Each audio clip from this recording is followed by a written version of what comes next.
श्री राम जी महाराज की ये पावन धरा, भगवान देवादिदेव महादेव की करुणा कृपा दया उदारता, कंजरी की इस पावन धरा पर आप और हमको ये पावन कथा सुनने का अवसर प्राप्त हुआ है।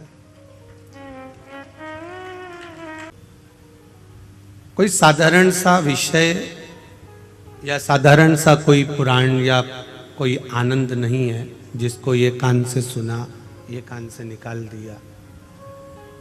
ये शिव महापुराण की कथा जो जीव हृदय चित्त से धारण कर लेता है, मन से अपने भीतर उतार लेता है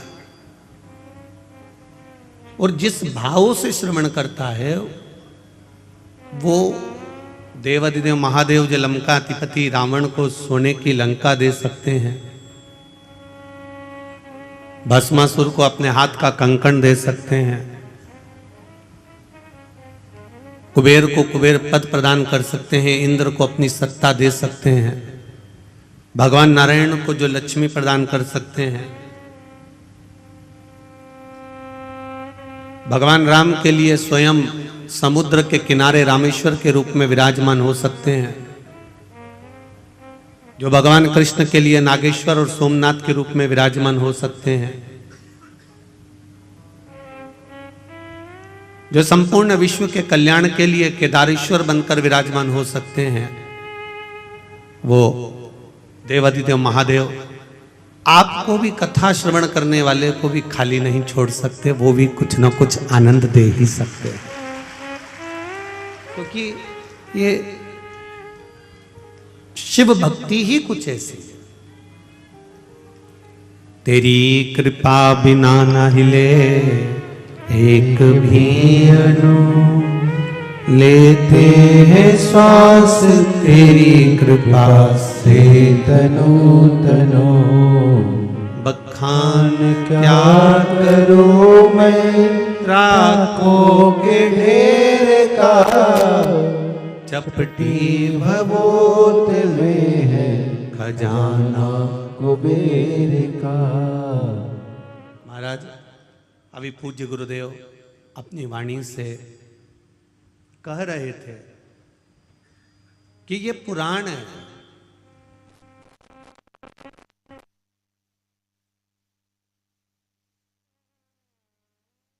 और का मतलब होता है पुराना लेखा जोखा, जो आज का नहीं है। आपको अपना पुराना अगर लेखा जोखा उठाना है, आपको अपना पुराना कुछ देखना है तो तहसील में जाना पड़ेगा, और तहसील में जाकर आप अपना पुराना इतिहास, आपके दादाजी की कितनी प्रॉपर्टी थी, कहाँ पर तुम्हारा मकान था, क्या नंबर था, क्या खसरा नंबर था, ये पूरा रिकॉर्ड आप तहसील में जाकर देख सकते हो। तहसील में जाकर देखा जा सकता है। पर हमारे सनातन धर्म का अगर कहीं रिकॉर्ड देखना हो, हमारे सनातन धर्म की अगर आनंदता देखना हो, तो जैसे तहसील में पुराना रिकॉर्ड देखा जाता है, उसी तरह पुराणों में भी हमारा रिकॉर्ड देखा जाता है कि हमारा आनंद कहाँ छुपा हुआ, हमारा सुख कहाँ छुपा हुआ।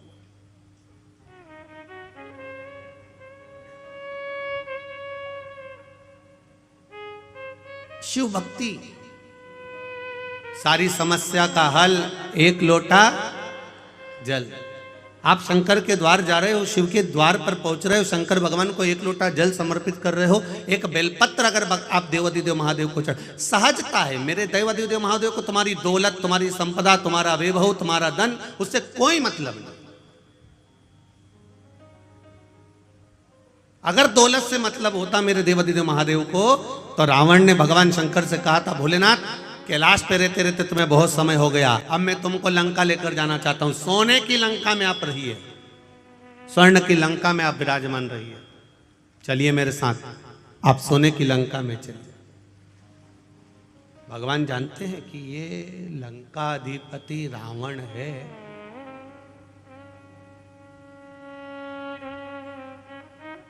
ये विद्वान जरूर है पर विद्यावान नहीं है। पहले भी कथा में कहा है, आज फिर कहते हैं, विद्वान और विद्यावान में अंतर होता है। हनुमान जी के आगे कहा जाता है विद्यावान गुणी अति चातुर, पर रावण के आगे कोई भी ये नहीं कहता कि ये विद्यावान है। रावण के आगे लोग कहते हैं ये विद्वान है। इतना विद्वान जिसने अपने भुजाओं के बल पर कैलाश पर्वत को उठा लिया था, जो भगवान शंकर को राजी कर लेता है, जो देवताओं को अपने बस में कर लेता है, इतना विद्वान था। पर किसी ने ये नहीं कहा कि ये विद्यावान था, क्योंकि विद्वान और विद्यावान में अंतर होता है। विद्वान अपने अहंकार में इतना फूल जाता है कि वो किसी के आगे झुकना नहीं जानता, और विद्यावान हर एक के आगे झुककर चलता है। जैसे मेरे हनुमान जी महाराज घड़ी, हर पल, हर क्षण श्री राम जी महाराज के आगे झुककर खड़े हुए, प्रणाम कर कर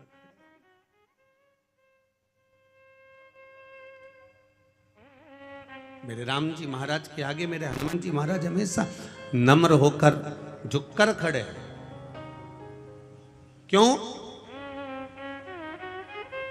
क्योंकि विद्यावान गुणी अति चातुर। विद्या जिसके भीतर विद्या सही तरह से प्रवेश कर जाती है, जो ज्ञान पूर्ण तरह से आनंदित कर कर प्राप्त कर लेता है, वो झुकना सीख जाता है। और जो अधूरा ज्ञान प्राप्त करता है ना, जिसको अधूरा ज्ञान प्राप्त होता है, वो अकड़ में जीता है, अहंकार में जीता है, अभिमत्ता में जीता है। तो रावण विद्वान तो बन गया था पर विद्यावान नहीं बन पाया। उसका अभिमान उसके सामने बार बार अड़ जाता था। और भगवान शिव जानते हैं कि रावण मुझे लंका में लेकर जा रहा है, ये इसकी अहंकारिता है, ये इसका अभिमान है, क्योंकि मैं पहले आजमा चुका हूं। एक बार देवादिदेव महादेव आनंद के साथ कैलाश पर्वत पर विराजमान थे। भगवान शिव आनंद के साथ जब कैलाश पर्वत पर विराजमान थे, बड़े अलमस्त होकर बैठे हुए थे। माँ जगतजननी जगदम्बा अम्बा माता पार्वती उनके नजदीक में विराजमान बैठी हुई है।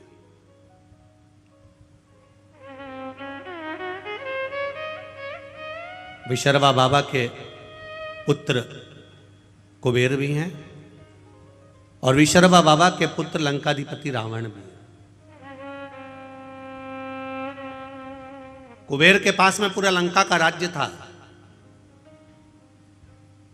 पर कुबेर को रावण का जो व्यवहार था वो अच्छा नहीं लगता था। इसलिए कुबेर ने हाथ जोड़कर अपने पिताजी से कह दिया कि मुझे ये लंका का राज्य नहीं चाहिए, मैं ये छोड़कर जा रहा हूँ, मैं अलग कोई अलकापुरी का निर्माण कर कर उसमें मैं विराजमान हो जाऊंगा। और कुबेर चले गए, आनंद के साथ रहने लगे। जब रावण की सत्ता लंका पर आ गई, और लंका पर जब सत्ता आई, जब वैभव प्राप्त हो गया, तब रावण ने उपद्रव मचाना प्रारंभ कर दिया, क्योंकि अभिमान इतना समाया हुआ था, अहंकार इतना समाया हुआ। एक बात अपने जीवन में उतार कर रखिएगा, इंजीनियर बन जाओ, डॉक्टर बन जाओ, सीए बन जाओ, कलेक्टर बन जाओ, चाहे तुम किसी पद पर विराजमान हो जाओ, पर शिव महापुराण की कथा कहती है कि आपको पद जिस परमात्मा की कृपा से मिला है, जो यश उस परमात्मा की कृपा से मिला है, वो परमात्मा की कृपा से प्राप्त हुआ है। इसलिए पद और प्रतिष्ठा पाकर आप अहंकार में मत डूब जाना, क्योंकि अहंकार में तीन गए, धन वैभव और वंश। ना मानो तो देख लो रावण, कौरव और कंस, ये तीनों अहंकार में चले जाते हैं, ये तीनों अभिमत्ता में चले रहे। आप इंजीनियर बनिए मना नहीं, आप कलेक्टर बनिए मना नहीं, आप एसपी बनिए मना नहीं, आप डॉक्टर बनिए मना नहीं है, पर कहीं इतना अभिमान, इतना अहम, इतनी अहंकारिता हमारे भीतर प्रकट ना हो जाए कि जिसके बल पर हम पुनः फिर नीचे आ जाए। वो अभिमत्ता हमारे भीतर नहीं आना चाहिए।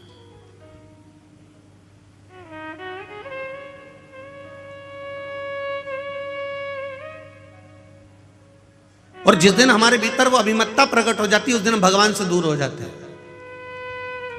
हम परमात्मा से दूर। जब अभिमत्ता चली जाती है फिर हम परमात्मा के करीब में आ जाते हैं, वापिस पुनः भगवान के पास। शिव कथा कर रही है, लंकाधिपति रावण को मालूम पड़ा, कुबेर जी को मालूम पड़ा कि लंकाधिपति रावण ने उपद्रव मचाया है, और ऐसा उपद्रव मचाया है कि पूरी तरफ हाहाकार मच गया। संतों को कष्ट देना, ब्राह्मणों को कष्ट देना, साधुओं को कष्ट देना, सन्यासियों को कष्ट देना, तपस्वियों को कष्ट देना, ये रावण ने देवताओं को कष्ट देना प्रारंभ कर दिया। तब कुबेर को मालूम पड़ा, तो कुबेर ये विचार करे मैं अपने भाई को समझाऊं तो मैं ना जाऊं, किसी दूसरे को भेज दिया। करना चाहिए। परिवार यदि टूट रहा है,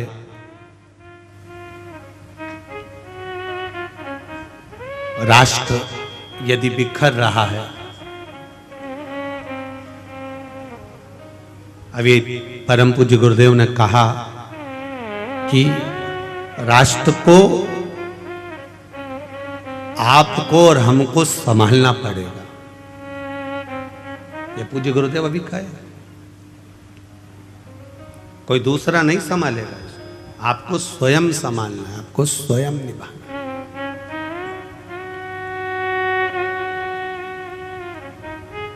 संत हो, सदगुरु हो, तपस्वी हो, ब्राह्मण हो, सन्यासी हो, साधक हो, उपासक हो, वो संभाल लेते हैं।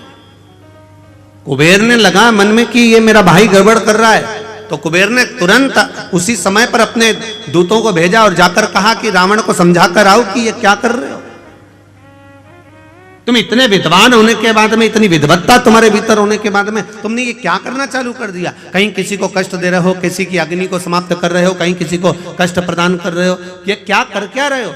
विद्वान से विद्वान, बड़े प्रबल विद्वानों को, जो रावण से भी विद्वान थे, उनको भेजा गया लंका में। और लंका में जब भेजा गया, लंका में जब पहुंचे और वो लंका पहुंचकर रावण को ज्ञानोपदेश देने लगे।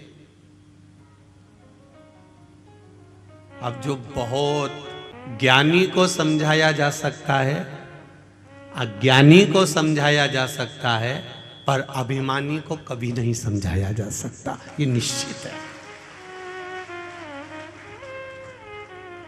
अब कोई ज्ञानवान है तो उसको समझा सकते हो, कोई अच्छा ज्ञानी व्यक्ति है, पढ़ा लिखा है, समझदार है, उसको समझाओगे ये मत करना, आगे से ऐसा ना करिएगा, ऐसा ना करिएगा, तो वो समझ जाएगा। कोई अज्ञानी है, एक बार नहीं समझेगा, दो बार में समझेगा। अज्ञानी है तो वो मुंह भी नहीं चलाएगा। हो इनने कह दिया मेरे को नहीं करना, नहीं करना, तो उठ के चला गया। अज्ञानी है, उसमें अज्ञानता है, वो नहीं समझ सकता। अब ज्ञानी को समझा लोगे, अज्ञानी को समझा लोगे, पर जिसके भीतर अभिमान भरा हुआ है, बताओ कल का छोरा हमको समझाएगा। बताओ कल की बहू आई, ये मुझे ज्ञान देगी। कई कई सास उनके देती है कल की आई है, और मुझे बदलना चाहती है, कल की आई। मतलब इसके भीतर ये अभिमान भरा हुआ है, अहंकार भरा हुआ है, और ये अभिमान जब तक भरा हुआ है तब तक ये सुधर नहीं सकता। इसलिए ज्ञानी को समझाया जा सकता है, अज्ञानी को समझाया जा सकता है, पर जिसके भीतर अभिमान भरा है उसको समझा सकोगे क्या? बोलो तो जम के जरा, समझा पाओगे? नहीं समझा सकते। आप कितना ही प्रयास करो, समझा नहीं समझ। सास कह रही है गुड़ को गर्म कर, उसमें तिल्ली भूंज के डाल दे, लड्डू बन जाएगा। पर बहू नहीं, मैं तो गुड़ को फोड़ूंगी, उसमें कच्ची तिल्ली बिना सीखी डाल दूंगी, और ऐसे ऐसे गोल गोल करके लड्डू बना दूंगी। हो गई संक्रांति, लड्डू तैयार। अब सास कह रही है कि थोड़ा सेक ले, थोड़ा गुड़ को गर्म कर ले और तिल्ली को सेक कर लड्डू बनाएगी तो अच्छा बनेगा। अब उसको तो भीतर इतना अभिमान भरा था, मैं तो सीख के आई हूं, मुझे तो सब मालूम है, और बैठी 4 घंटे तक वो रेसिपी बुक लेके, और रेसिपी बुक में जैसा लिखा था और ऐसा जरूरी नहीं है कि कभी कभी रेसिपी बुक भी गड़बड़ कर जाती है। एक नई नवेली बहू आई और सास ने उसको कह दिया, बेटा मेरा मन कर रहा है, मेरा मन कर रहा है, तू एक काम कर, थोड़ी सी आइसक्रीम बना ले, मेरा मन कर रहा। बहू ने कहा, मम्मी तुम भी क्या आइसक्रीम खाना? अब भी बनाती हूँ। उसने तुरंत अटैची में से रेसिपी बुक निकाली, 2 किलो दूध धीमी आंच पे रखो, गैस चालू करो, फिर धीरे धीरे उसको हिलाओ। अब वो हिलाते हिलाते उसमें बेकिंग पाउडर डालो, और क्या क्या डलता है तुम्हें मालूम होगा, इलायची का पाउडर डालो, फिर धीरे धीरे उसका पूरा रेसिपी बुक तैयार करी। अब वो तैयार करा, और तैयार करने के बाद में फिर उसने पढ़ा 1 घंटा फ्रिज में रखो। अब ये गई और करी आई जो जैसा जैसा लिखा था। 2 घंटे के बाद सास ने फ्रिज खोला, और फ्रिज खोला तो बहू को आवाज लगाया, बेटा, ओ बेटा, बहू, हाँ मां, इधर आ, ये मंदिर का घंटा फ्रिज के अंदर किसने रखा? बहू तुरंत पल्लू लेके बोली, मां मैंने रखा है। क्यों? बुक में लिखा था 1 घंटा फ्रिज में रखो, इसमें लिखा 1 घंटा फ्रिज। सास ने बुक को लिया और माथा से ठोका, अरे ओ पगली, वो बुक में लिखा था जो तूने घोल बनाया था उसको 1 घंटा फ्रिज में रखना था, तू मंदिर का घंटा लाके फ्रिज में रख दिया। अब बताओ, वो आइसक्रीम तैयार हो, वो आइसक्रीम बने। तो ज्ञानी को समझा सकते हो, बोलो बोलो आगे बोलो, अज्ञानी को समझा सकते हो, पर वो तो बढ़िया एकदम तन्न होकर अब अभिमानी को नहीं समझा सकते कि साहब ये रेसिपी ऐसी बनेगी। तुम समझा, उसको समझाना मुश्किल।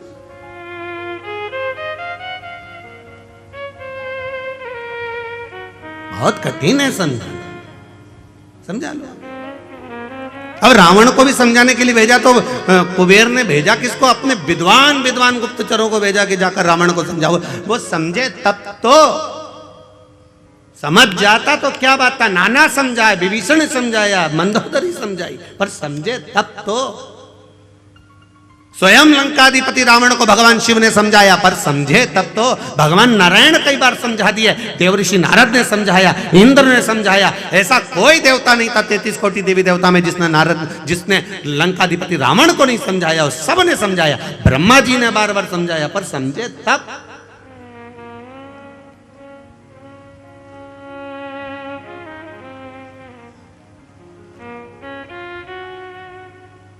समझ में तो आए इसको। अब कुबेर जी ने भेज दिए अपने साथियों को और सारे गुप्तचरों को बोला, और बोलकर कहा, जाकर मेरे भाई को समझाना, ज्ञान देना, समझाना, मेरे को मालूम है वो रावण समझ जाएगा। जिसमें से एक बहुत विद्वान गुप्तचर था, उस गुप्तचर ने तुरंत कुबेर जी को कह दिया, आप कह रहे हो आपका भाई ये समझ जाएगा, मैं जानता हूं समझ जाएगा। तो उसमें से एक गुप्तचर बोला, हम भी आपके घर का अन्न खाए हैं, हमें मालूम है वो नहीं समझ पाएगा। कुबेर जी ने कहा, ऐसा नहीं हो सकता, तुम जाओ समझाओ, उसको ज्ञान दो। ठीक है, चले जाता। कई लोग कहेंगे क्या होता है शिव महापुराण की कथा सुनने से, क्या होता है शिव पुराण में जाने से, बहुत ज्ञान देंगे। क्या होता है शंकर जी को 1 लोटा जल चढ़ाने से, क्या होता है बेलपत्री चढ़ाने से, क्या होता है राम नाम बोलने से, क्या होता है कृष्ण नाम बोलने से, क्या होता है शिव नाम बोलने से, क्या होता है श्री शिवाय नमस्तुभ्यम बोलने से, क्या होता है नमः शिवाय बोलने से, क्या होता है ओम नमः शिवाय बोलने से। कहीं कहीं बोलेंगे, कहे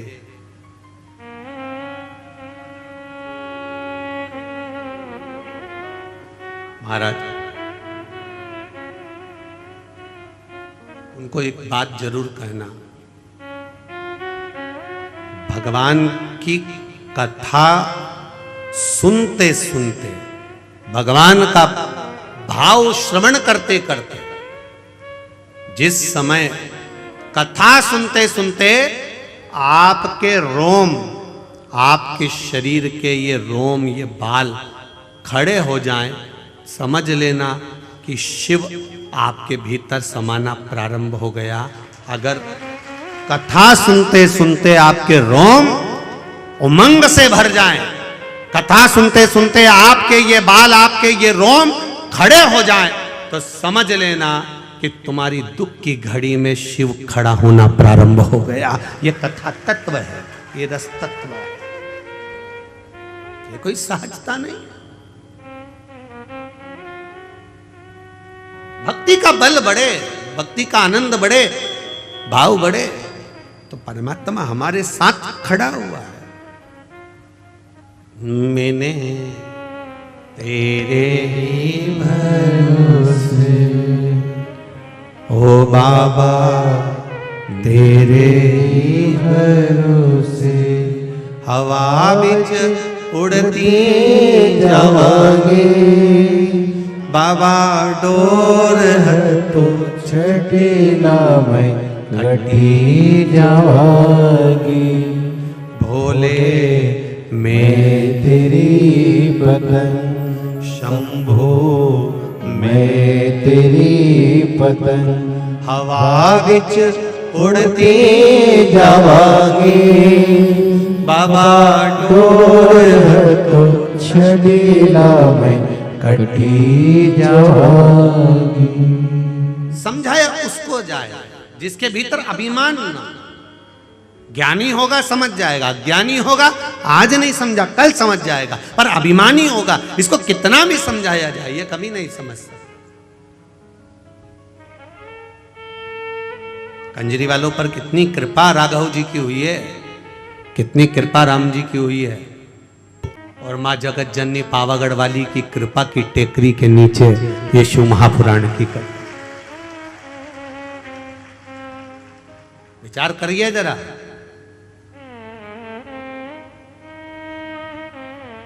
और आने वाले भक्तों को कितनी कृपा मां जगत जननी पावागढ़ वाली मां भद्रकाली ने कृपा करी होगी, जरा विचार करना। मेरा आपसे भी निवेदन है, जो बहू तुमसे समझ जाए उसको समझा लो, जिसको समझा सकते हो उसे समझाओ। जो अभिमान में फूल गया उसको समझाने की जरूरत नहीं है, क्योंकि तुम उसे समझा सकते ही नहीं हो, चाहे कितना ही प्रयास करो, कितना प्रयास करोगे हो ही नहीं सकता।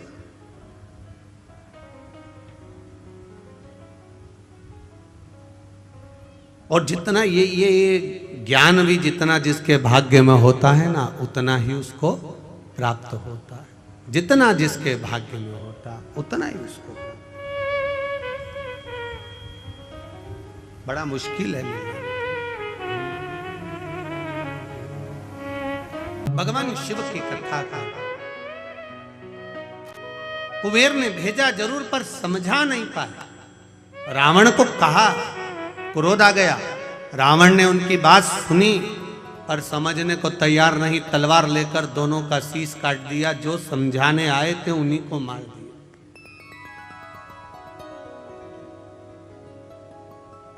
हमारी भी आदत है, कोई अगर समझाता है, ज्ञान देता है, तो हम भी शीश नहीं काटते, उसकी बात काट देते हैं।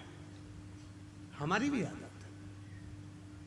पर कभी विचार करिए, कभी अपने जीवन में इस बात को उतारने का प्रयास करना कि कोई सद्गुरु, कोई संत, कोई साधु, कोई सन्यासी, कोई तपस्वी, कोई साधक, कोई भगवंत, कोई साधना करने वाला, भजन करने वाला, कोई घर का बुजुर्ग, बयो, वृद्ध, बड़ा हमको समझाता है तो हमारे नुकसान के लिए नहीं, हमको उन्नति की सीढ़ी पर चढ़ाने के लिए समझाता है।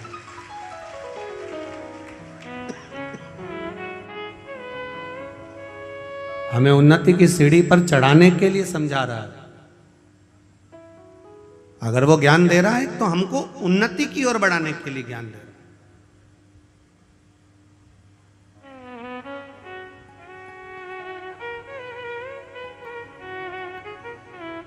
समझा नहीं लंकाधिपति, उठाया तलवार, चल दिया कुबेर के उस अलकापुरी में और जाकर इतना उपद्रव मचाया, इतना उपद्रव मचाया, सबको मार गिराया, पुष्पक विमान को छुड़ा लिया। कुबेर को देवताओं ने ले जाकर एक स्थान पर छुपा दिया जहां उनका उपचार हुआ, वो ठीक हो गए। अब पुष्पक विमान पर बैठकर लंकाधिपति रावण अपने मन के अनुसार चलने वाले, मन की गति से बराबर से भी तीव्र चलने वाले पुष्पक विमान पर बैठकर घूमने चल दिया। अब देखिए शिवपुराण क्या कह रही है। अब चला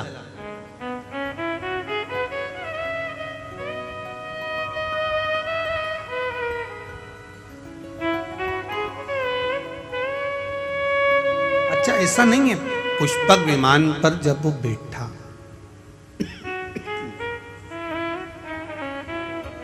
पुष्पक विमान पर जब वो विराजमान हुआ, पुष्पक विमान पर जब वो बैठा, तो कुबेर का सिंहासन था, कुबेर की गादी थी। उस गादी पर बैठने के बाद उसकी बुद्धि थोड़ी सी कहीं ना कहीं विचलित हुई, कहीं ना कहीं उसमें विचलितता आई। बैठा वो, क्यों कहते हैं तीर्थ में जाकर बैठो, क्यों कहते हैं सदगुरु के चरणारविंद में बैठो, क्यों कहते हैं कथा में जाकर बैठो, क्यों कहते हैं किसी पवित्र नदी के तट पर जाकर बैठो, क्यों कहते हैं जहां संतों ने तप करा हो, साधुओं ने तप करा हो, सन्यासियों ने तपत करा हो, कहीं तपस्या साधना करी हो, उस स्थान पर जाकर बैठो, क्यों कहते हैं कहीं धुपाड़ा जल रहा हो, हजारों वर्ष का, सालों निकल गए, उस धुनी को रमते रमते संतों को उस धुनी के पास जाकर बैठो, क्यों कहा जाता? उस स्थान पर बैठने का फल कुछ अधिक प्राप्त हो जाता। जैसे समझो उसको, एक बस का ड्राइवर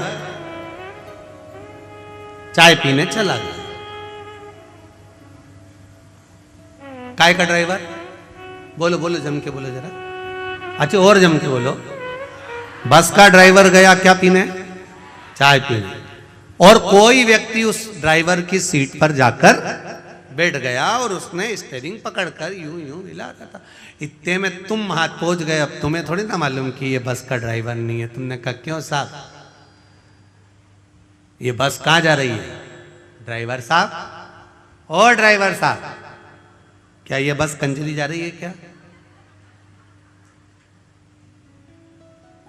ए ड्राइवर साहब। अब वो ड्राइवर जो स्टीयरिंग पकड़ा था वो, और जैसा वो दूल्हा नहीं होता शादी वाला कितना करता है, बस वैसा वो बस का ड्राइवर एकदम अकड़ गया। देखो मेरे को बस भी चलाना नहीं आती, केवल ड्राइवर की सीट पर बैठा और लोग कह रहे हैं क्यों ड्राइवर साहब, बस कहां जा रही है? कंजरी जा रही क्या? पावागढ़ जा रही क्या? मतलब उसकी वैल्यू कितनी हो गई केवल सीट पर बैठने से। अब वो विचार कर रहा है कि सीट दूसरे की है, बस दूसरे की है, मैं तो केवल सीट पर थोड़ी देर बैठा हूँ, वह चाय पीने गया, उतनी देर में मेरी इतनी इज्जत हो गई। अगर मैं बस चलाना सीख जाता तो मेरी कितनी इज्जत हो जाती। उसी तरह हमारा शास्त्र का, उसी तरह हमारा शास्त्र का, जब हम जरा सी देर किसी मंदिर में जाकर बैठते हैं तो लोग कहने लगते हैं क्यों पंडित जी कैसे हो? अब केवल तिलक लगाया, केवल मंदिर में बैठा, केवल मंदिर में, तुम कथा में जाकर बैठ जाओ, अभी तुम जाते जाते लोग कह देंगे श्री शिवाय नमस्तुभ्यम, जय सीताराम जी की। आवाज पकड़ रहा है भाई, जय सीताराम जी की, श्री शिवाय नमस्तुभ्यम, तुरंत कहने लगे, तुरंत।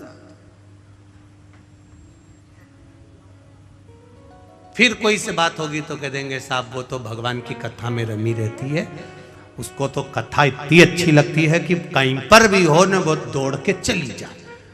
तो कोई कहेगा वो तो संतन हो गई रे, भगवान तो हो गई, वो तो सन्यासन हो गई, वो तो साधु हो गई। अब पद बड़ा कि नहीं बड़ा, भले तुम कथा सुनने आए, भले तुम आए, वो होता ना, वो कहे ना, एक व्यक्ति बार बार घड़ी देख रहा था, बार बार घड़ी देख रहा था, तो एक गुरुजी ने पूछ लिया कि तू घड़ी देख रहा है, तेरी घड़ी में क्या समय हो रहा है? 7:30 बज रही है। गुरुजी बोले बताओ, मेरी घड़ी में तो 8 बज रही है और तेरी घड़ी में 7:30 बज रही है। तेरी घड़ी किससे मिली है? तो गुरुजी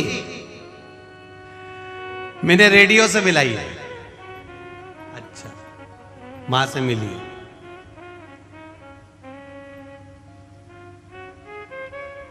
अब फिर उन्होंने दूसरे से पूछा, तेरी घड़ी में देख 9 बज रही है, तूने किससे मिली? कहां से मिली? कहीं नहीं, ससुराल से मिली।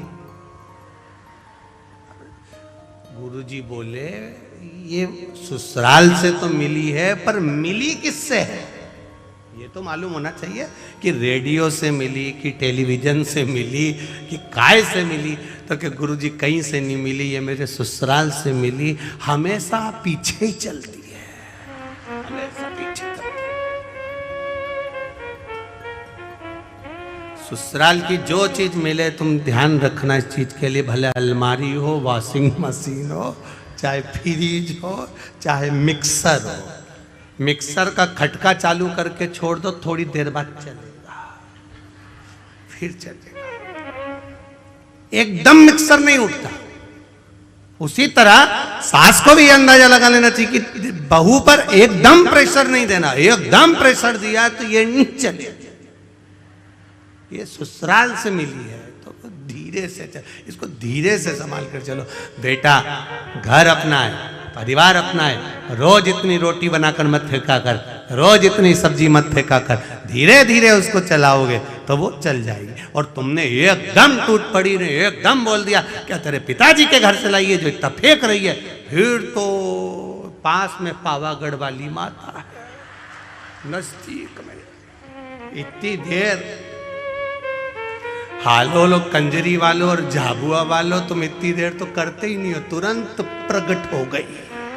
उतनी देर में तो प्रकट, तुरती देर लगेगा, उतनी देर क्या लगे।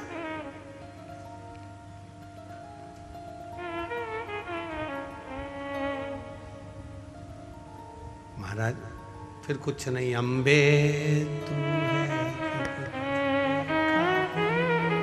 जय हो पावागढ़ वाली, हालोल कंजरी वाली, हम सब उतार गए। शिव कथा कर रही है। लंकाधिपति रावण गादी पर जब बैठा, थोड़ी देर जब विराजमान हुआ, उस समय पर जो कुबेर का सिंहासन था, उस समय पर रावण की बुद्धि थोड़ी बदली।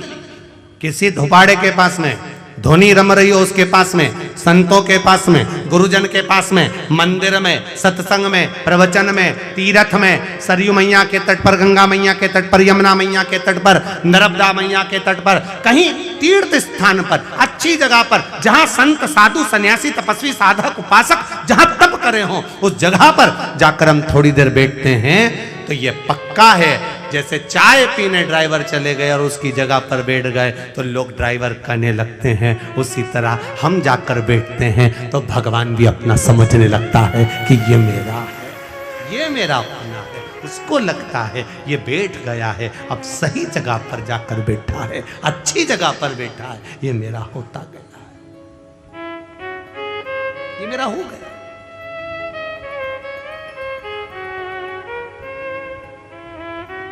कितनी अविरल भक्ति। समझाया, रावण नहीं समझा, विमान पर बैठा, भाई को मारकर भगाया, सारे पूरे अलकापुरी पर अपना आक्रमण कर लिया और जब पुष्पक विमान में बैठकर चला और विमान में बैठकर मन की गति से तेज चलने वाला वो विमान एक जगह पर जाकर धीमा हो जाता है, एक जगह पर जाकर स्लो हो जाता है। जब गाड़ी एक जगह पर कहीं स्पीड ब्रेकर आ गया और वहां स्लो हो गई, तब समझ में आया कि मेरा विमान यहाँ धीमा क्यों हुआ, यहाँ धीमा क्यों हुआ। तो क्या देखता है लंकाधिपति रावण कि नीचे एक बड़ा साला, बहुत बड़ा सारा एक नंदी, बहुत विशाल नंदी नीचे घूम रहा है और उस नंदी के ऊपर से, मात्र नंदी के ऊपर से वो पुष्पक विमान निकल कर जा रहा है और पुष्पक विमान की गति धीमी हो गई। पुष्पक विमान की गति,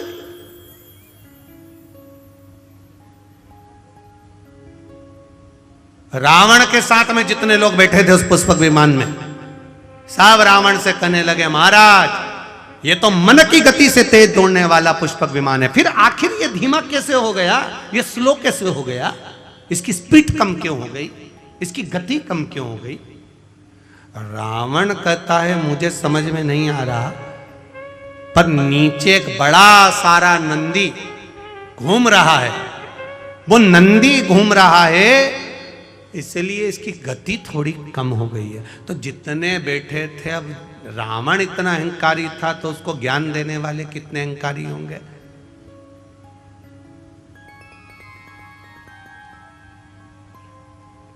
चाय गरम होती है कि केटली गरम होती है? तुम लोग तो कंजरी वालों जरा सी बात में हंस देते हो। हमको लगता है कि तुम लोग कथा पक्के में अच्छे से सुन के बैठे हुए होते हो। अब तुम बताओ कि चाय गरम ज्यादा है कि केतली ज्यादा गरम है? अब उसमें तुम्हें अंदाजा हो जाएगा। हम जहाँ जयेश भाई के यहाँ रुके हैं, नाम जयेश है ना, जयेश भाई के हम जहाँ रुके तो वहाँ पर उन्होंने वो गिलास में गरम गौ माता का दूध वगैरह ला कर दिया आरोगने के लिए, ठाकुर जी के लिए। तो हमने कहा ललित महाराज को ये तो बहुत गर्म है। तो इतने में ललित महाराज बोले, नहीं नहीं गुरुजी, दूध तो ठंडा है, गिलास गर्म है। नहीं, दूध ठंडा है पर गिलास गर्म है। अब चाय इतनी गर्म नहीं है जितनी केतली गर्म है। उसी तरह बड़े बड़े, बहुत बड़े बड़े, जो बहुत ऊंचे ऊंचे मालूम पड़े, बहुत बड़ा वो आनंद हुआ और मालूम पड़े, तो साहब जो कुर्सी पर बैठा है वो तो बड़ा नम्र है, तो बड़ा सहज है, बड़े सरल नेचर के हैं, बड़े सहज है, बड़े सरल है। अब उनसे मिलो तो लगे बहुत सरल, बड़े सहज, पर उनके साथ जो केतली है वो बड़ी पास मत जाना, दूर हटाओ। कैसे घुस गए, कैसे पहुंच गए? इतने में जो कुर्सी पर बैठा शांति रख, एक केतली, थोड़ा रुक, अभी रुक, चाय ठंडी है, कोई बात नहीं, आन दो, आराम से आन दो, दर्शन करने दो, भक्त हैं, भगवान के हैं, प्रिय हैं, पर केतली हट, दूर हट, क्या है, दूर हटो, वहां जाओ, वहां बैठो, वहां करो। कई बार इन बाउंसरों को देखकर भी हमको ऐसा ही लगता है, केतली बड़ी खराब, चाय तो ठीक है अपनी जगह पर केतली बड़ी खराब बड़ा।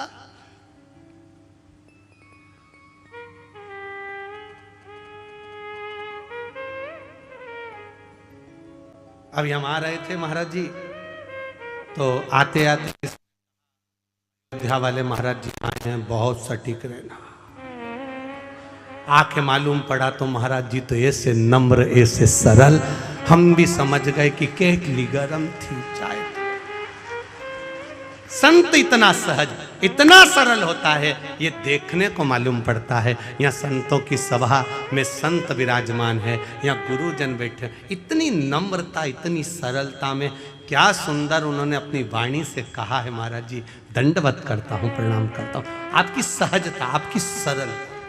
और एक थोड़े से प्रवचन में राष्ट्र उत्थान की भी बात कह देना, थोड़े से प्रवचन में आपके कल्याण की भी बात कह देना, थोड़े से प्रवचन में राम भक्ति की ओर अग्रसर कर देना।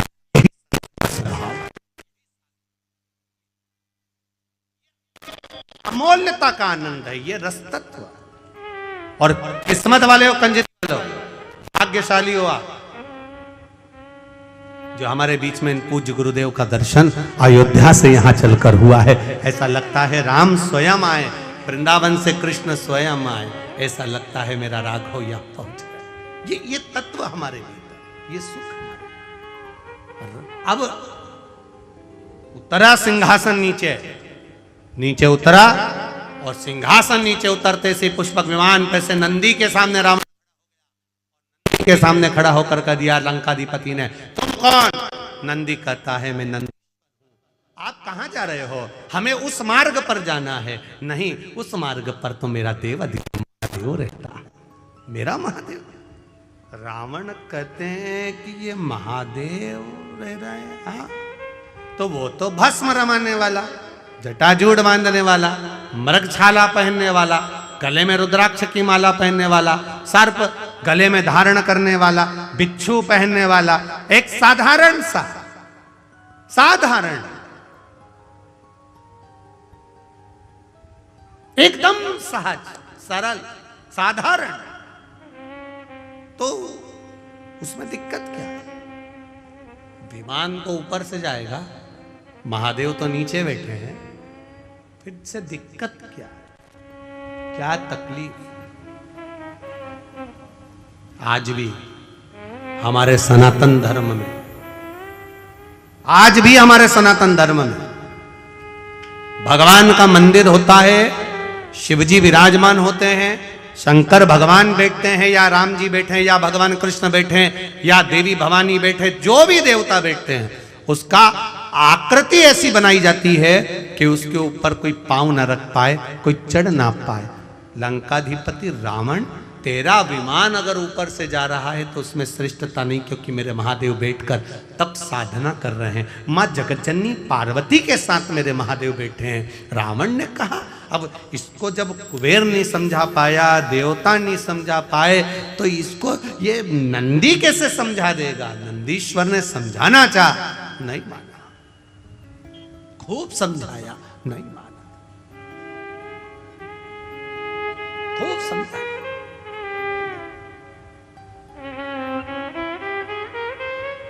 नहीं माना, क्रोध आ गया। अब विद्वान हो, विद्यावान हो, विद्यावान को समझाओगे क्रोध नहीं आएगा, विद्यावान को कहोगे तो क्रोध नहीं आएगा। पर जिसमें विद्वत्ता भरी होगी, जिसमें अहंकार भरा होगा, जो अपने आप को विद्वान समझता होगा, उसको अभिमान का, अहंकार का क्रोध तुरंत आ जाए। रावण को क्रोध आ गया, मेरा रथ निकलेगा तो यहीं से, पुष्पक विमान निकलेगा तो यहीं से, शंकर भगवान को उठाकर मैं ले जाकर दूसरी जगह रख देता हूं, दूसरी जगह रख दूंगा। और चला रावण, लंकाधिपति चला जहां शंकर पार्वती जी, मेरे देव अधिदेव महादेव मां जगत जननी के साथ विराजमान थे। लंकाधिपति रावण ने उसी कैलाश पर्वत को हाथ में उठाना, उठाकर एक कोने में रख दूंगा और मेरा रथ, मेरा विमान यहीं से निकलेगा। मेरे विमान को कोई स्लो कर दे, उसकी गति धीमी कर दे, यह हो नहीं सकता। और जो हाथ पर पर्वत को उठाया, थोड़ा सा ही उठा था, इतने में महादेव को मालूम पड़ा कि नंदी ने समझाया पर नहीं समझा। तब मेरे महादेव ने अपने पैर का अंगूठा जैसे ही नीचे करा, करते से ही दोनों हाथ लंकाधिपति रावण के उसमें दब गए। रावण भी विद्वान था, जब शीश 10 थे तो हाथ भी इतने थे, दूसरे लगाए। शिव जी ने कहा तू लगा ही ले, लगा दम, लगा, उठे नहीं, हाथ दब गए। पर्वत के नीचे चिंगाड़ पड़ा, चीख पड़ा, भयंकर नाद करने लगा। ऐसी गर्जना करी कि जिन नारियों का गर्भ था वो वहीं गिर गया। इतना भयंकर चिल्लाया लंकाधिपति रावण, इतना भयंकर। नंदी ने देखा, नंदी ने देखा। वक्ता से समझ जाओ तो ठीक है, नहीं तो वक्त जब समझाएगा तो रुला रुला कर समझाएगा। इसलिए वक्ता और वक्त में अंतर है। वक्ता समझाता है तो वक्त बदल देता है, और वक्त समझाता है तो तेरी दशा बदल देता है। दोनों में अंतर है। वक्ता अगर समझाएगा और उसके कहने पर चल दिए, हाँ हमें भगवान का भजन करना है, हाँ हमें राम नाम कृष्ण नाम शिव नाम जपना है, हमें भगवान के मंदिर जाना है, एक लोटा जल चढ़ाना है, शिव को बेलपत्र चढ़ाना है, शंकर को चढ़ी हुई बेलपत्र का पान करना है, शरणार्वित को धारण करना है, वक्ता के कहने पर चल गए तो ये निश्चित है तुम्हारा वक्त बदल जाएगा, समय बदलेगा और तुम उन्नति की सीढ़ी पर चढ़ते चले जाओगे। पर तुम वक्ता से नहीं बदले, और वक्त ऐसा आएगा कि जब वक्त थप्पड़ मारता है तो रो रो कर जिंदगी नरक जैसी हो जाती है। जब वक्त थप्पड़ मारता है तो फिर रोना ही पड़ता है। इसलिए वक्ता समझाए तब तक समझना जरूरी है। आज रावण के हाथ फंसे, वक्ता मिला था श्री नंदीश्वर, नंदी जी मिले थे, वो नंदी ने समझाया। भगवान शंकर के नंदी समझा रहे, रावण समझ ले ऊपर से मत जा। नहीं समझा, नहीं मैं तो जाऊंगा, तो हाथ फंसा कर बैठ गए। नहीं समझा, समझ जाता तो बात थी। कितना समझाए लोग, कितना कहते हैं साहब समझ जाओ रे, समझ जाओ रे, समझ जाओ रे, पर नहीं समझो तो फिर आगे क्या कर सकता। नहीं समझो, समझो।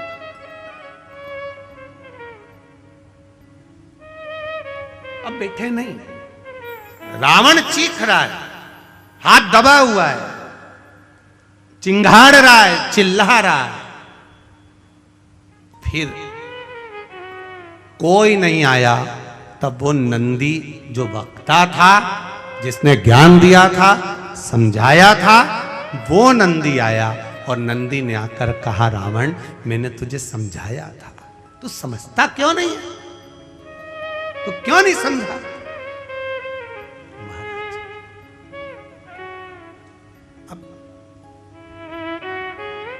हाथ फंसे हुए, अब कोई ज्ञान दे दिया है। अब रावण क्या कह रहा है, एक बार निकलवा दो प्लीज, एक बार ये हाथ निकल जाए। अब रावण मुख से कह रहा है, मैं तुम्हारे हाथ जोड़ता हूं, हाथ जोड़ता हूं। ये उसी में का हाल है जो भगवान कृष्ण ने, एक गोपी रोज निंदा करती थी भगवान कृष्ण की, खूब जाकर चुगली करती मैया यशोदा जी से खूब। तो यशोदा जी के सामने गई तो इतने में गोपी ने कह दिया, यशोदा जी ने भी कह दिया, जिस दिन तू पकड़ कर बताएगी मैं मान जाऊंगी। तो सखी ने भी कह दिया, मैं नहीं पकड़ के बताऊं तो मेरा नाम गोपी नहीं। इतने में भगवान कृष्ण ने भी आकर कह दिया, पकड़ के बता दे अब तू। और ऊपर छीका टंगा था, नीचे मनसुका लगा था, श्रीदामा, मधुसूदन, दाऊ, ऊपर कन्हैया, मटकी टूटने वाली थी, नीचे जो मनसुका लगा था उसको छीक आ रही थी। अब हाथ थे घुटने पर, एक के ऊपर एक चढ़े थे। हाथ खुला होता तो नाक दबा लेता तो छींक बंद हो जाती, पर हाथ भी ऐसे तो वो नीचे से यूं यूं मचल रहा, और ऊपर कन्हैया चढ़े थे और मटकी टूटने वाली थी। इतनी देर में नीचे से छींक दिए, जो छींके सब नीचे टपक गए। अब पूरे ग्वाल वालों में कन्हैया सबसे छोटे थे, क्योंकि इनकी उम्र वालों को तो सबको पूतना ने मार दिया था। जितने भी स्तनपान करने वाले थे सबको मार दिया था, कन्हैया सबसे छोटे थे, बाकी के सबकी उम्र बड़ी थी। अब जब चोरी करने जाते थे माखन की तो कन्हैया को तो इनको टोकना पड़ता था, उठाना पड़ता था। जैसे पहले इनको किसी के यहाँ जाना है तो इनको पहले दो अंदर जाओ, फिर इनको खिड़की में रखो, फिर अंदर वाले इनको नीचे उतारें, फिर बाकी के अंदर जाएं। तो सबसे छोटे थे। अब ये सांप और सबसे छोटे को ऊपर चढ़ाया जाता जिससे वजन नहीं लगे, और चढ़ गए और जो गिरे नीचे। अब उस समय कन्हैया को बोलना भी नहीं आता था इतना। अब सब भाग के यमुना जी के घाट पर पहुंच गए। अब यमुना जी के घाट पर पहुंचे, इतने में कन्हैया ने उसी समय पर पूछ लिया, कौन छीता? अब बोलना तो आ नहीं जाता, थोड़ी तोतरी तोतरी भाषा थी। कौन छीका की जगह बोला कौन छीता। अब हो जाता है कभी कभी वाणी का थोड़ा थोड़ा सा वो हो जाता है। एक वो कहते ना थानेदार जो था, एक पुलिस वाले ने रात को किसी को रोड पे रोक लिया, आधी रात का समय। क्या है तेरे बैग में? बताते हैं। क्या है तेरे बैग में? बताते हैं ना। अरे तो बैग में क्या है? बताते हैं ना। इतने में वो पुलिस वाले से रोज भिड़ रहा, रात को पुलिस वाला उसको पकड़ के थाने ले गया। सर, साहब ने पूछा कौन है ये? सर इसके बैग में कुछ है और बता नहीं रहा। कुर्सी पे बैठे हुए टीआई साहब ने पूछा क्या है तेरे बैग में? बताते हैं ना। अरे तेरे बैग में क्या है? बताते हैं ना। इतने में टीआई साहब को गुस्सा आ गया, उन्होंने हवलदार को बुलाया, खोल इसका बैग। उसने जो बैग खोला उसमें से बतासे निकले, जो बतासे निकले। टीआई साहब बोले इसमें तो बतासे। तो बोला मैं तो तब से बोला बताते हैं बताते हैं बताते हैं बताते हैं। इतने में टीआई बोला इसकी जीवानी गड़बड़े, छोड़िया वापिस छोड़ो इसको, वापिस छोड़ो। एक ही बात में लगा है, बताते हैं बताते हैं। अब कन्हैया ने भी कह दिया कौन छीता? कोई नहीं बोला। तब मनसुखा बोला मैं छीका। तुझे भी टाइम पे ही छीतना था, पकड़ा जाते तो। अब पकड़ाई में आता भी तो कौन, ये तो बड़े बड़े पांव से भाग जाते, तो अकेला कन्हैया पकड़ाई में आता था। अब इतने में मनसुखा ने कहा आगे से गलती नहीं होगी। दाऊ दादा बोले अब तू बता कन्हैया क्या करे? कुछ नहीं, इसने गलती करी है, इसको 108 बार छिताओ। अब इसको 108 बार छिताए कैसे? तो के नंद बाबा ऐसी कपास की बाती बनाते थे और पलंग पे बैठकर खटिया पे बैठ के नाक में डालते थे और छींकते थे, ऐसे छिताओ। अब मनसुखा की नाक में जो बाती दी मनसुखा छीके, 10-20 बार छीक लिया। मनसुखा के बाप की सौगंध खाऊं कभी नहीं छीकूंगा, कभी नहीं छीकूंगा, अब नहीं छीकू कभी। अब गोपी कहे, अब जब हाथ फंस गया लंकाधिपति का, अब कह रहा है कि मैं तुम्हारे हाथ जोड़ता हूं। तो नंदी ने मन में सोचा इतनी देर से मैं समझा रहा था, समझ नहीं पा रहा था, अब हाथ फंस गए तब समझ में आ रहा है, और हाथ भी दब गए तब कह रहा है कि मैं तुम्हें प्रणाम करता हूं, मैं तुम्हें नमन करता हूं, मैं तुम्हें दंडवत करता हूं। अब कह रहा है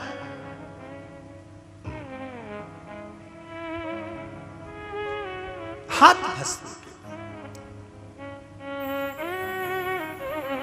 हम जब पूरी तरह से फंस जाते हैं, बुरी तरह से फंस जाते, तब फिर हमको याद आता है कि हमें भगवान की शरणागति में जाना है।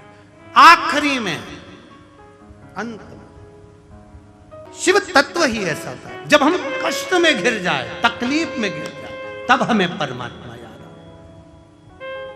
पर शिव कथा करते, शंकर का गुणगान करता है, तेरी कृपा बिना न हिले एक भी अणु, लेते हैं श्वास तेरी कृपा से तनो तनो।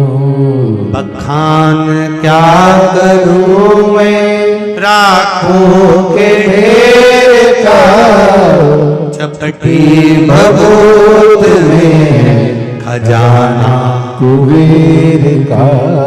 क्या मिलता है? अब उन्होंने बड़ोदरा की कथा श्रवण करी, वहां निर्णय लिया, बाबा ने स्वीकार किया, पावागढ़ की कथा में आ गए। आपसे भी निवेदन है, 7 दिन की कथा है, परिवार वालों को, घर वालों को, रिश्तेदारों को, नातेदारों को, सबको कह दो 7 दिन मुझे पंडाल में बैठकर कथा सुनना है, मेरे बाबा से लगन लगाना है, मुझे उसका हो जाना है, वो मेरा हो जाए, बस यही एक आदत। सुनो मैं कथा। अब वो क्या देगा?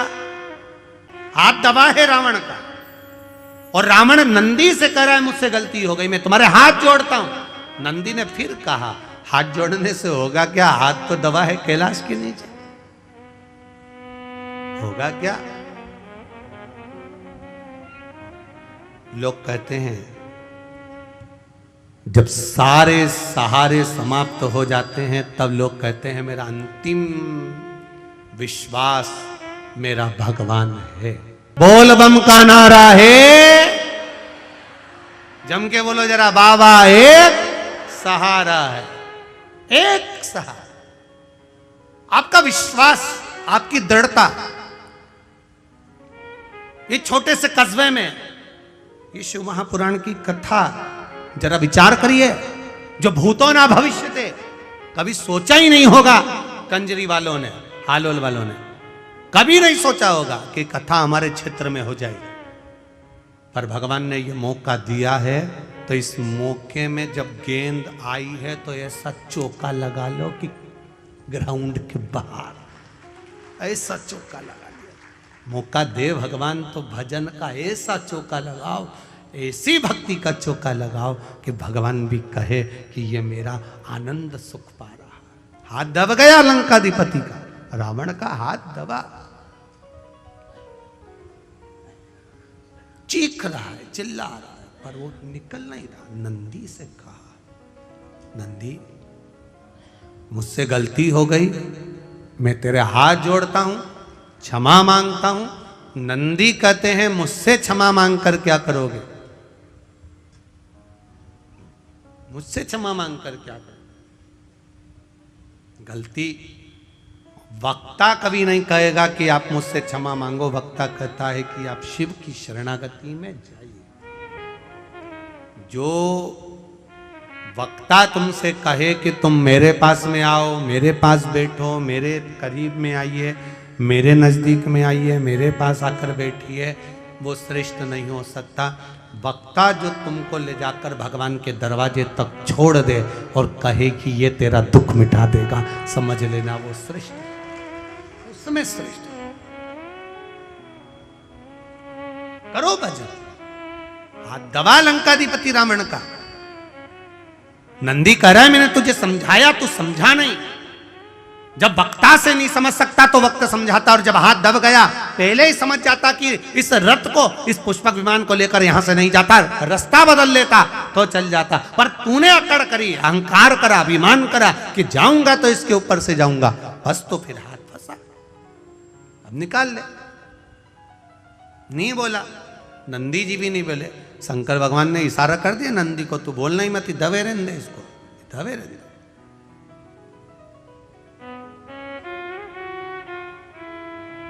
जब अभिमान वाला व्यक्ति जब किसी जगह पर दबता है तो सारी दुनिया के लोग उसका आनंद लेते हैं। दबे रहने दो, अच्छा है, खूब अकड़ रहा था, खूब अहंकार में था, खूब अभिमत्ता में था, दबे रहने दो। महादेव उस समय पर नंदीश्वर से कहा, तू रुक, इसका अभिमान तोड़ना जरूरी है। जब तक इसका अभिमान नहीं टूटेगा तब तक ये मेरा नहीं होगा। मुझे मेरा बनाने के लिए अभिमान का त्याग करवाना जरूरी है। और महाराज हाथ जब दबा रहा, चिंगारता रहा, तब रोता रोता भगवान शिव की स्तुति अब करने लगा। अब स्तुति शंकर की कर रहा। शीश पे गंगा है, गले में रुद्राक्ष माला है, शेषनाग सर्प तुम्हारे कालिया गले में पड़ा हुआ है। हे शिव करुणा करिए, हम तो आपके हैं, हम जान नहीं सकते, हमसे गलती हो गई, क्षमा कर दो। तब देवाधिदेव महादेव ने पांव के अंगूठे को ऊपर करा, तब रावण का हाथ बाहर निकला। निकलते से रावण बाहर निकलते से ही शंकर जी से बोला, तुम्हें क्या चाहिए?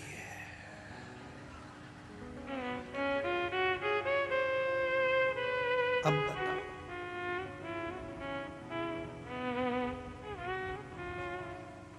तुम्हें क्या चाहिए? एक ऋषि वशिष्ठ बाबा ने दशरथ जी महाराज से कहा कि पुत्र कामेष्टि यज्ञ करवा, संतान की प्राप्ति के लिए। अब जरा विचार करिएगा, यज्ञ कराया किसने था? कौन सा ऋषि थे? कौन सा ऋषि थे? श्रृंगी ऋषि, जिन्होंने यज्ञ करवाया। तो श्रृंगी बाबा, अब जरा विचार करो, पूरे पृथ्वी पर, पूरे नगर में, अवध में चारों तरफ सूचना करी गई कि दशरथ जी को पुत्र कामेष्टि यज्ञ करवाना है, दशरथ जी को पुत्र कामेष्टि यज्ञ करवाना है, दशरथ जी को पुत्र कामेष्टि यज्ञ करवाना है। एक एक विद्वान के पास में सूचना गई कि दशरथ जी को पुत्र कामेष्टि यज्ञ करवाना है। यह यज्ञ कोई साधारण व्यक्ति नहीं करवा सकता, यह यज्ञ कोई साधारण सा इंसान नहीं करा सकता। इस यज्ञ को कराने वाला वो होगा जो यज्ञ कराएगा। जिस भूमि पर यज्ञ होगा, उस भूमि को जो कराने वाला यज्ञ करता है, वो उस भूमि को जीवन पर्यंत छोड़कर नहीं जा सकता। जीवन पर्यंत, जब तक उसके प्राण ना जाएं, तब तक वो भूमि को नहीं छोड़ सकता। ऐसा विद्वान कोई मिलना चाहिए जो दशरथ जी के पुत्र कामेष्टि यज्ञ को करवाए। बड़े बड़े विद्वानों के पास सूचना पहुंची, बहुत विद्वानों के पास सूचना पहुंची, पर सब ने मना कर दिया। हम पुत्र कामेष्टि यज्ञ नहीं करवा सकते, हम करवाएंगे तो हमको वहां रहना पड़ेगा जीवन पर्यंत। यज्ञ कर्ता को जीवन पर्यंत उस भूमि पर रहना पड़ेगा, पांव बाहर नहीं निकाल सकता, उसी जगह पर रहना पड़ेगा। कहां जाऊं? कोई ने हां नहीं भरी कि हम पुत्र कामेष्टि यज्ञ करवाएं। तब गुरु बाबा ने कह दिया, आप जाओ गंगा के तट पर, बड़े आनंद से वहां श्रृंगी बाबा मिलेंगे और श्रृंगी ऋषि पुत्र कामेष्टि यज्ञ करवाएंगे। उनसे बात करो, बोलो उनको, कहो उनको, करो विनती। श्रृंगी बाबा के पास में सूचना गई,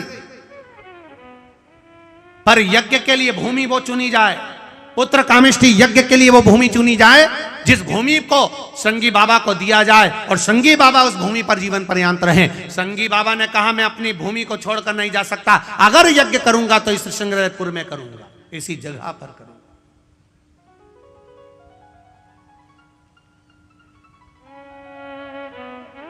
जहां अयोध्या की आखिरी सीमा है, अवध की आखिरी सीमा, अवध की आखिरी सीमा,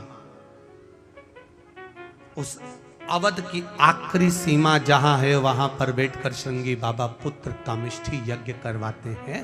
तो दशरथ जी ने श्रृंगी बाबा से एक प्रश्न कर लिया, गुरुदेव, मैंने इस यज्ञ के बारे में सुना है, जो यज्ञ कराएगा वो यहीं पर रह जाएगा, यज्ञ कर्ता को यहां रहना पड़ेगा, बाहर नहीं निकल सकता, एक पांव बाहर नहीं कर सकता। जितनी भूमि पर यज्ञ होगा वो भूमि उसकी हो जाएगी और वहीं उसको रहना पड़ेगा, उसी जगह पर। पहले ये नियम था सनातन धर्म में, आजकल तो वो नियम समाप्त हो गया।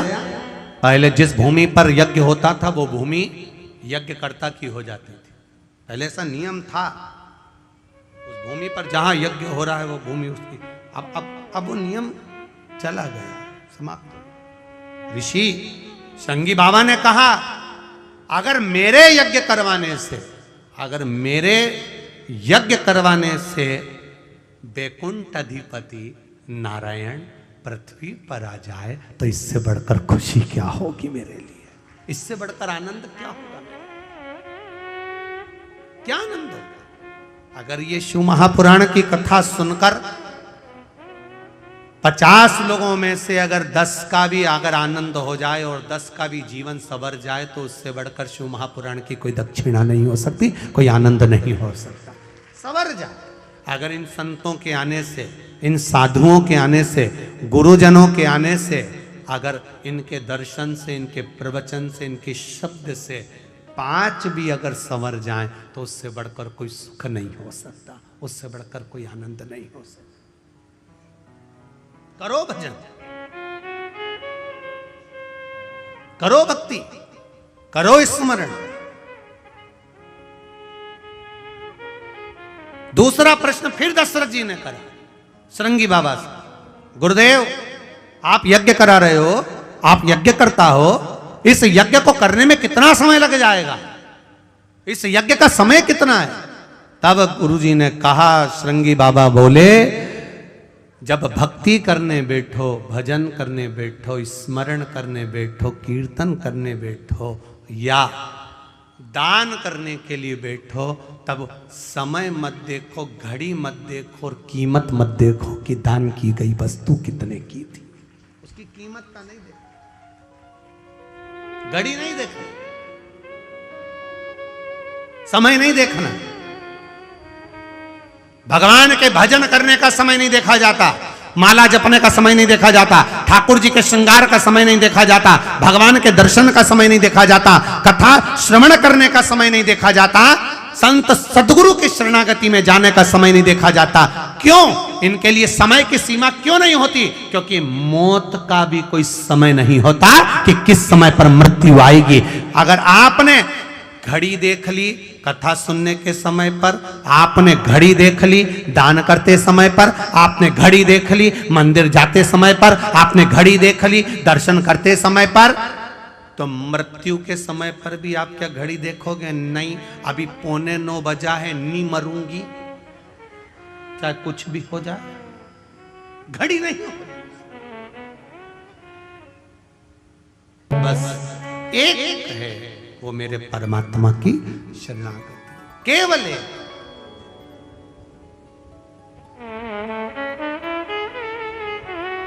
और अंत समय प्रभु, बोलो सब बोलो, सबको याद है? हाँ बोलो जरा जम से। अंत समय आना पड़ेगा, वचन दिया तो निभाना पड़ेगा।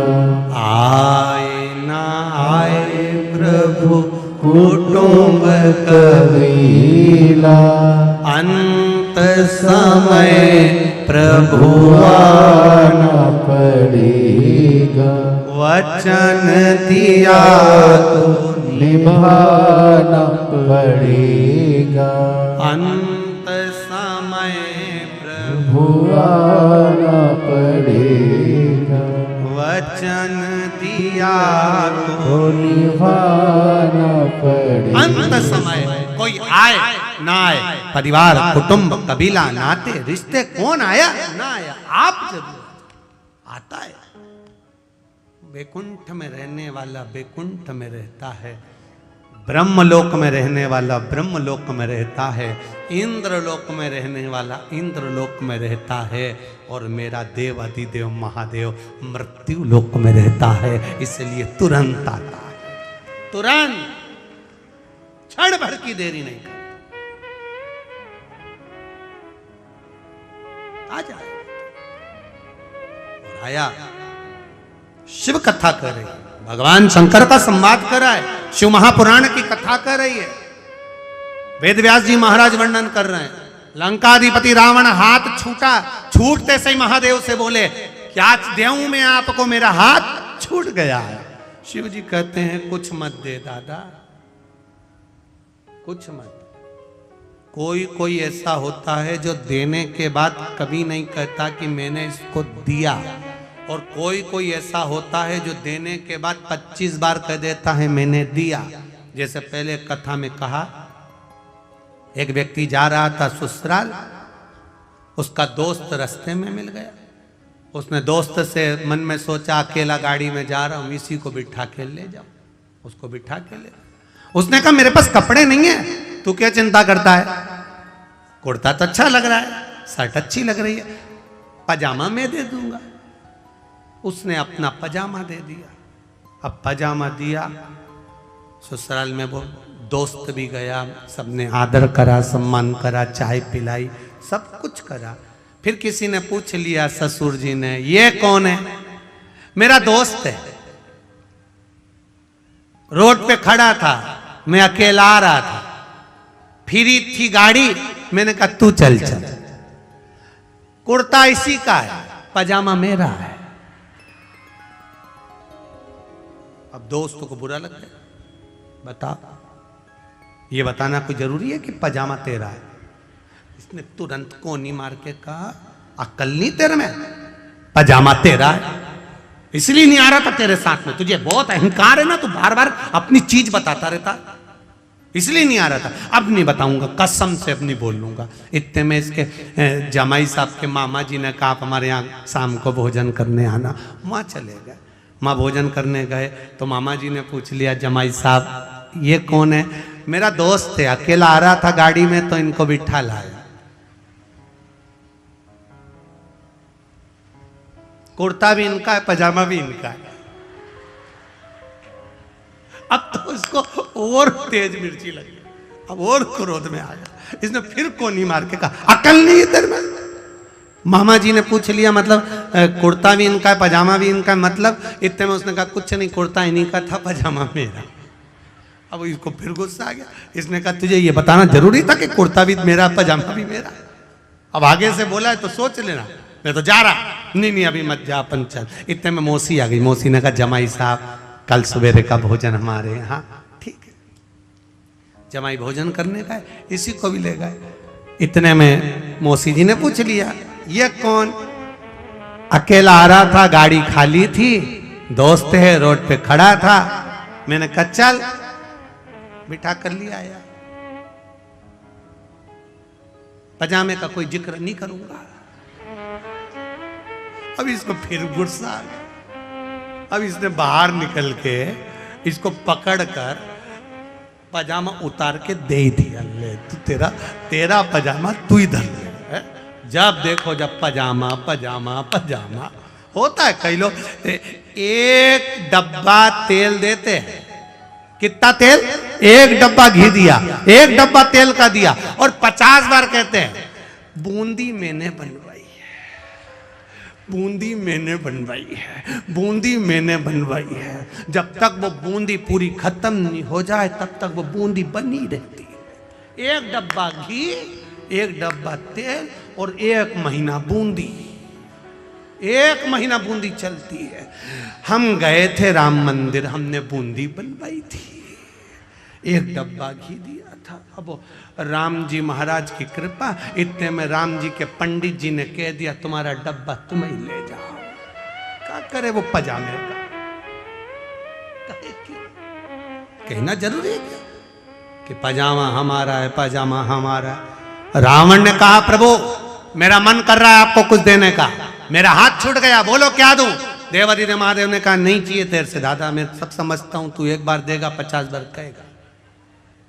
कई लोग रहते हैं एक फोन पे काम कर देते हैं पर 50 काम तुमसे करवा लेते हैं। बहुत संभल के रहना, दुनिया वालों से बहुत चतुर है, महाविद्वान, बहुत चतुर। कहा मुझे कुछ नहीं चाहिए, रावण चला गया। अब एक दिन रावण गया और रावण जाने के बाद रावण की विद्वत्ता देखिए, उसका विचार करिएगा जरा रावण की विद्वत्ता का। रावण ने विचार करा कि मैं क्यों ना, जब महादेव ने मेरा हाथ छोड़ दिया तो मैं महादेव को ही लंका लिया, सोने की लंका में सुखी रहेंगे भगवान।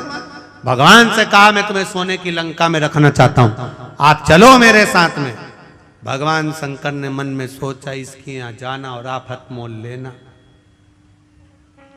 नहीं जाऊंगा, चाहे कुछ भी हो जाए इसके यहां तो नहीं जाऊंगा। ये भी तप में लीन हो गया, मुझे महादेव को ले जाना है, मुझे देवादिदेव महादेव को ले जाना है, मुझे शंकर जी को ले जाना है। ये भी तप में लीन हो गया। ऐसी तप साधना, ऐसी तप साधना, ऐसी तप साधना लंकाधिपति रावण ने करी, ऐसी तप साधना करी कि महादेव को प्रसन्न होना पड़ा। क्या चाहिए?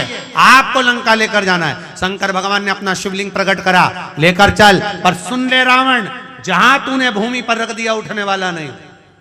मानना तो वाला है ही नहीं था, दे दिया शिवलिंग। रावण लेकर शिवलिंग को चला। चलते चलते बीच में समय आ गया, रावण को संध्या करना थी। इसने सोचा करूं क्या। रावण ने देखा शिवलिंग, शंकर भगवान ने भेज दिया गणेश जी को, बेटा अपने पिता के थोड़े से काम आ जाओ, जरा जाओ। रावण शिवलिंग को नीचे रखने लगे तो तू गोदी में ले लेना। गणेश जी छोटे से बच्चे का रूप रख कर गए, रावण के पास पहुंच गए। रावण बड़े बेचैन दिख रहे हो, क्या लेकर जा रहे हो? शिवलिंग लेकर जा रहा हूं। क्या करना है? मुझे संध्या करना है। संध्या करना है? हाँ, तो ये शिवलिंग कहाँ रखूं? बच्चे ने कह दिया मुझे दे जाओ, आके मुझसे ले लेना। आप सामान लोगे? आओ। रावण ने शिवलिंग गणेश जी के हाथ में दे दिया। रावण संध्या करने चले गए। गणेश जी तो गणेश जी थे, उन्होंने उस शिवलिंग को नीचे ही रख दिया और गणेश जी ने नीचे रखकर जल चढ़ाना प्रारंभ कर दिया। श्री शिवाय नमस्तुभ्यं, श्री शिवाय नमस्तुभ्यं, ओम नमः शिवाय, ओम नमः शिवाय। रावण आए तो उन्होंने देखा ये तो नीचे रख के पूजन कर रहा है। छोरा, क्या बोलते गुजराती में, डीकरा।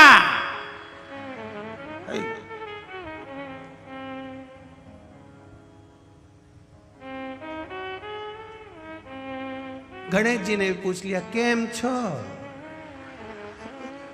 को भी पूछे तो पूछा, क्या हुआ, क्या है, कैसे हो, क्या हुआ है? ये नीचे क्यों रख दिया? रावण क्रोध में लाल। गणेश जी बोले, बहुत भारी थे। रावण बोला, एकदम हल्के थे, काहे के भारी थे? इतने में गणेश जी बोले, हाथ दबे थे तब मालूम नहीं पड़े थे, हाथ दबे थे तब हल्के दिख रहे थे कि भारी दिख रहे थे। रावण बोला, ये तो अपने पहले का भी जानता है, छोरा कोई हल्का फुल्का नहीं है। रावण ने पूछ लिया, तुम्हारे पिताजी का नाम क्या है? डीकरा बोला,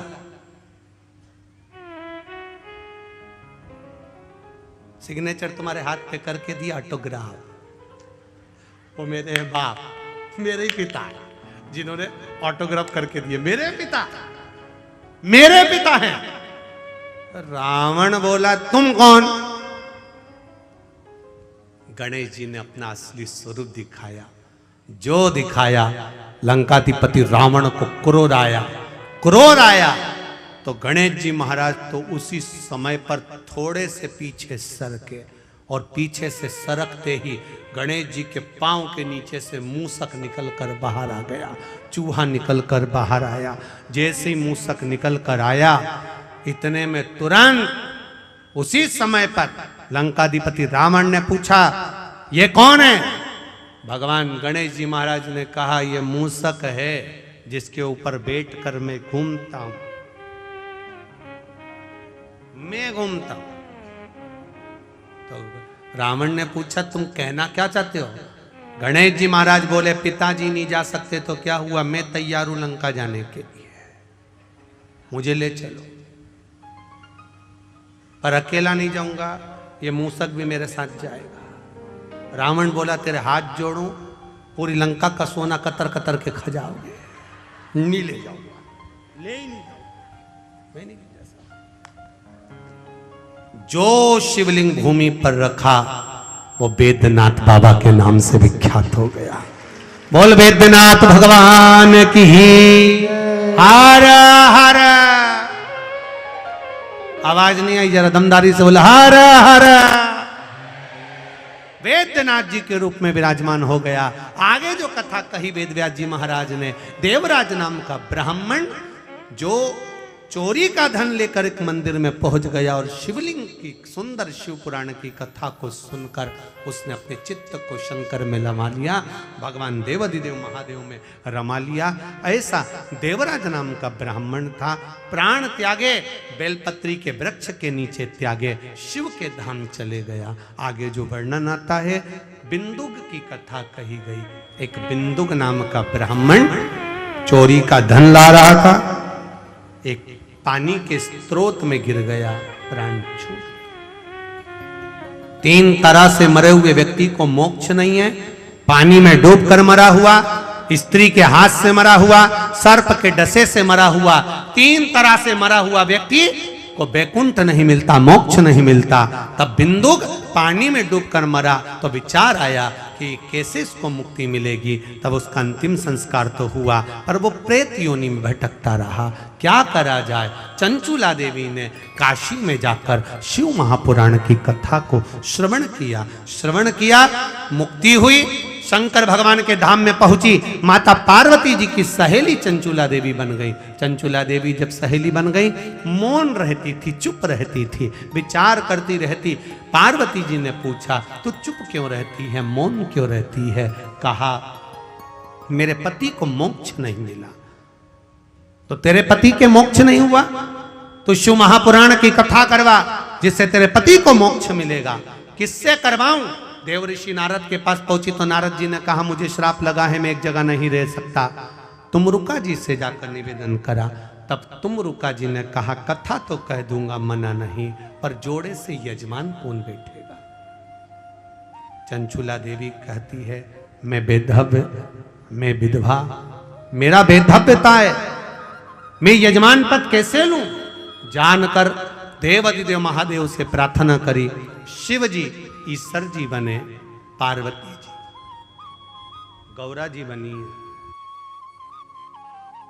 ईश्वर जी और गौरा जी बनकर, गणा और गौर बनकर शंकर पार्वती पधार रहे हैं।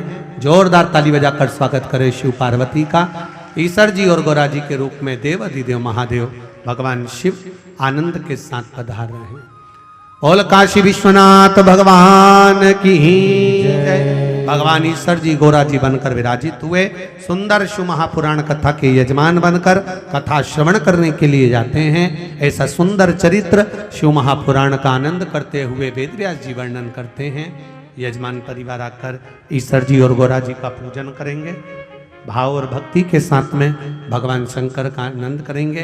अब आज कथा का प्रथम दिवस सुंदर कंजरी हालोल पावागढ़ की पावन धरा पर, ये पावागढ़ के 6 किलोमीटर दूरी पर ये पावन शिव महापुराण की कथा हो रही है। आप सब अधिक से अधिक संख्या में कथा का रसतत्व ग्रहण कर अपने जीवन को धन्य बनाएं। श्री राम शिव महापुराण की कथा आस्था चैनल पर जितने श्रोता भाई बहन कथा सुन रहे हैं, फेसबुक यूट्यूब पर श्रवण कर रहे हैं, अपने जीवन को सार्थक कर रहे हैं। परम पूज्य गुरुदेव का सुंदर आशीर्वाद अयोध्या से पधारे और सभी संत वृंदों का हमें आशीर्वाद प्राप्त हुआ।